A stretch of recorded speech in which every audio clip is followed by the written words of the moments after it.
झालं आऊसाहेब? कसला विचार करताय? चेहऱ्यावरही चिंता दिसते आपल्या. चिंता वाटतेच आहे. शिवबा, इकडे या.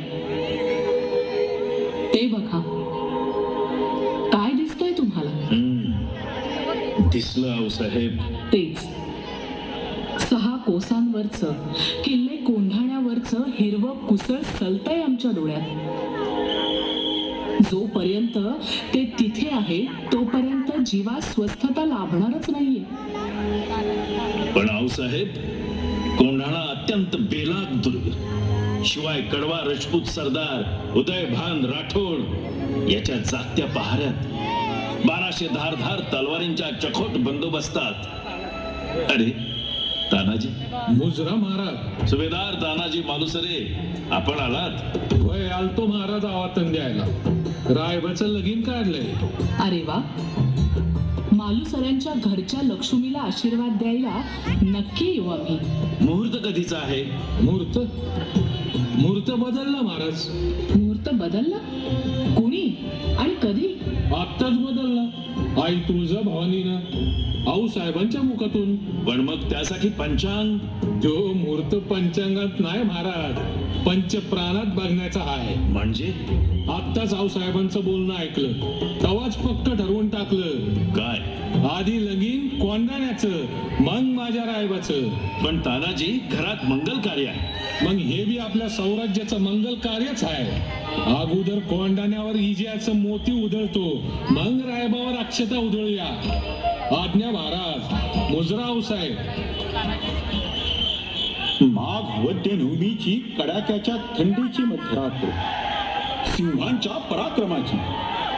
एका हातात भगवा आणि दुसऱ्या हातात तळपती समशेर घेऊन विजेच्या चपळाईनं आणि बाणाच्या वेगानं कोंढाण्याकडे झेपावली.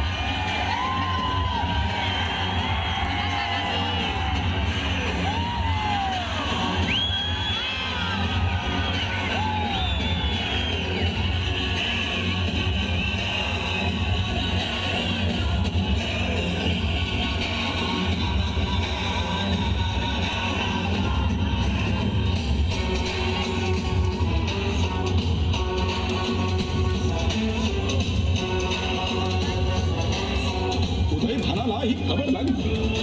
त्यानं सैन्य तयार केले. दोन्ही बाजू परस्परांना भिडल्या. भयानक रणकंदन माजले. त्यातच भडकलेल्या पराक्रमाची शर्त करताना तानाजी आणि उदयभान एकमेकांसमोर आले. भयंकर भडकून चाल करून गेले. लढताना तानाजींची ढाल तुटली, पण त्या रणबहादरानं झुंज सुरूच ठेवली. कौशल्याची परभावधी केली आणि एका क्षणी तानाजींचा जबरदस्त वाद उदयभानावर कोसळला. त्याचवेळी द्वेषात आणि वेगात खाली येणाऱ्या उदयभानाच्या तलवारीचा तानाजींच्या मर्मावर आघात झाला. दोघेही जमिनीवर पडले. सुभेदार तानाजी पडले अशी हकाटी झाली आणि भावड्यांचा धीरच खचला. ते पळू लागले. हाती येत झालेला विजय दिसू लागला. तेव्हा वीर तानाजींचा शूर भाऊ सूर्याजी आवेशानं पुढे झाला.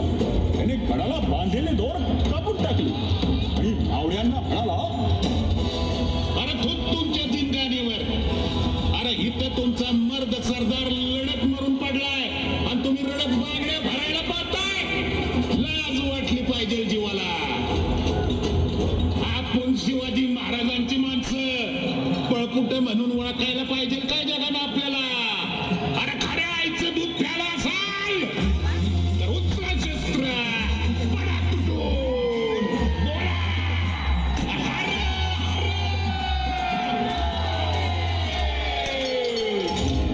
आश्चर्यच घडलं. विराजीच्या शब्दांनी जादू केली. मावळ्यांनी मोठ्या जोशात कडक तलवार चालवली. राजपुतांचा पार फरशा पडला. गड शिकला. ठरल्याप्रमाणे गवताची गंज पेटवून खुण्याचा जाळ केला. तो पाहून महाराज धावत आले. गड मिळाल्यामुळे आनंदी. पण तानाजीची वार्ता ऐकून त्या आनंदावर पाणी पडले. महाराज म्हणाले, आम्हाला तुम्ही हवे होतात सुभेदार. कोंढाणा जिंकून आमच्या हातावर तुम्ही विजयाची साखर ठेवलीत तर खरी, पण ती अश्रूत भिजलेली. सुभेदार, स्वराज्याचा स्वातंत्र्याचा संकल्प करावा तो तुमच्या सारख्या इमानी राष्ट्रभक्तांच्याच जीवावर. आज आमच्या एका डोळ्यात हसू आहे आणि दुसऱ्या डोळ्यात आसू आहे, कारण आपल्या हिंदवी स्वराज्यात गड आला खरा, पण हिंदवी स्वराज्यातून सिंह मात्र गेला.